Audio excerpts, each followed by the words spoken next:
Anumang pagsubok na pinagdadaanan mo ay tutulungan ka ng Diyos. Anuman ang karamdaman mo ay kaya kang pagalingin ng Diyos. At anuman ang hinihingi mo ay kayang ibigay ng Diyos. Minsan ba mga bro, mga kaibigan ay naitanong nyo na ba sa sarili nyo na ba't parang hindi ko ramdam si Lord?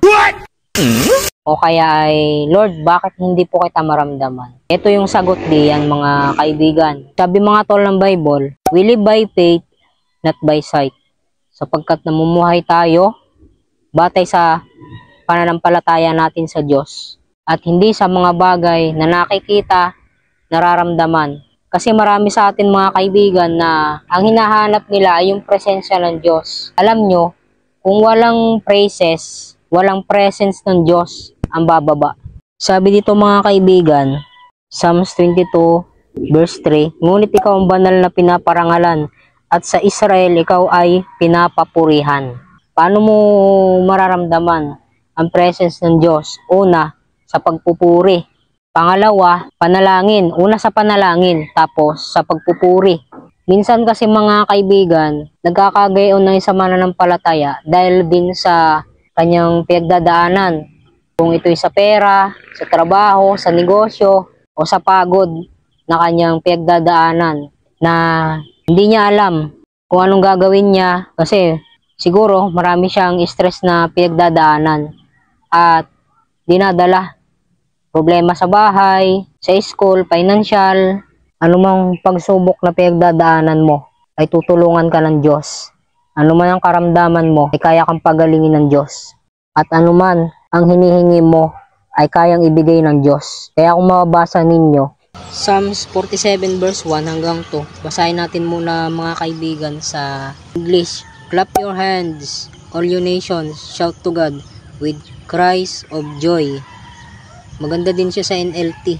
Come everyone and clap your hands for joy. Shout to God with joyful praise. Sa NKJV naman, oh clap your hands, all you people, shout to God with the voice of triumph.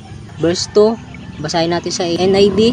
How awesome is the Lord Most High, the great King over all the earth. Sa NLT naman, for the Lord Most High is awesome. He is the great King of all the earth. NKJV naman, for the Lord Most High is awesome. He is a great King over all the earth. Parang magkatulad sila nung NIV at NKJV mga kaibigan. Okay, basahin naman natin sa Tagalog. Sabi dito, magdiwang ang lahat ng mga nilikha, pumalakpak kayong may awit at tuwa bilang pagpupuri sa Diyos na dakila. Verse 2, ang Diyos na si Yahweh, kataas-taasan, ay dakilang haring dapat na igalang. Siya'y naghahari sa sangkatauhan. Kung gusto mong maramdaman ang presensya ng Diyos, kailangan mong manalangin at magpuri sa Kanya. At ito ang pangatlo sa Acts 16:31.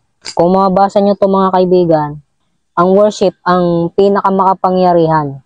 Kapag nanalangin ka at nagpuri ka, yan yung pinakamakapangyarihan nakakalas ng tanikala sa buhay mo.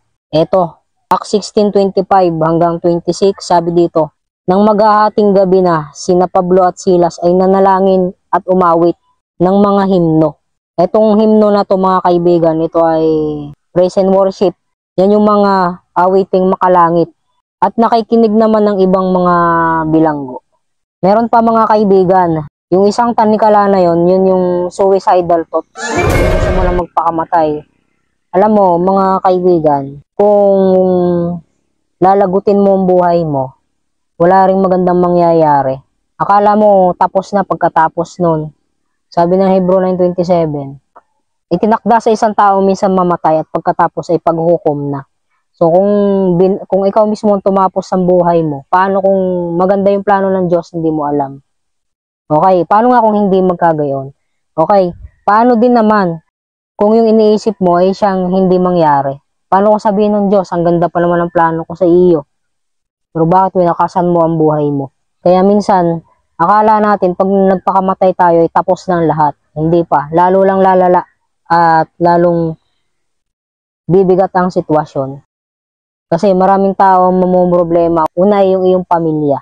Kaya Ano man ang kabigatan mo ay kayang-kaya kang tulungan ng Diyos at kaya kanyang pagalingin.